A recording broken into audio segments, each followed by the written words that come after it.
rasanya sih nggak akan jadi kata hantu. Tapi ya kalau ekonominya dia bagus, uang saya akan banyak nanti, jadi Anda nggak usah takut.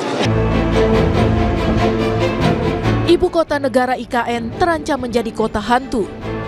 Termuat dalam tulisan sebuah artikel The Guardian, surat kabar Inggris yang dipublikasikan 29 Oktober 2025. The Guardian mengkritisi dana negara untuk proyek IKN menurun drastis. Pembangunan IKN disebut melambat dan sedikit pegawai negeri yang bersedia pindah dari Jakarta. Sementara itu, Menteri Keuangan Purbaya Yudi Sadewa justru optimistis IKN tak akan jadi kota hantu jika pertumbuhan ekonomi baik. Terkait apakah ada anggaran tambahan untuk IKN, Purbaya menjawab akan mengikuti amanah Presiden. Ke depan seperti apa? Rasanya sih nggak akan jadi kata hantu. Tapi ya kalau ekonominya dia bagus, uang saya akan banyak nanti, jadi Anda nggak usah takut.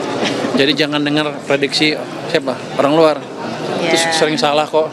Nanti baru kalau perlu tahun berikutnya ada dana pemerintah kita keluar lagi. Tapi yang jelas kita udah setujuin yang swasta membangun rumah di sana. Ada beberapa perusahaan gitu. Tapi gitu. Jadi sepertinya nggak berhenti, masih jalan terus.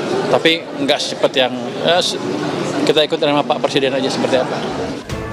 Sebelumnya Presiden Prabowo menetapkan IKN sebagai ibu kota politik pada tahun 2028.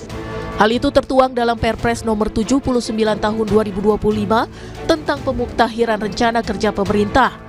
Dalam Perpres dirinci syarat IKN menjadi ibu kota politik 2028. Namun sejak dilantik sebagai presiden, Prabowo belum pernah mengunjungi IKN.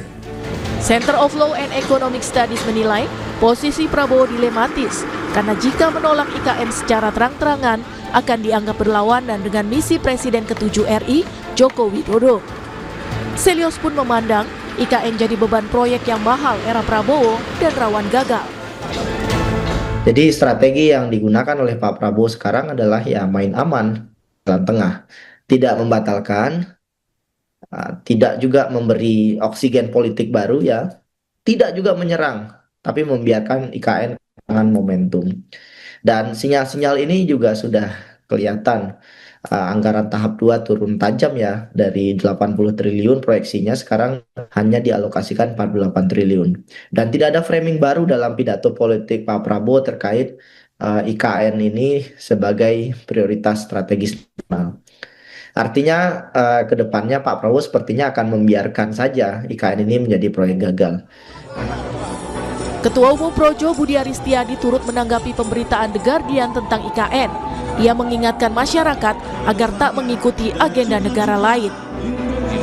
Jangan kita mengeksploitasi hal-hal yang membuat bangsa kita ini jadi terpuruk. Kan yang nggak pengen maju kan negara lain.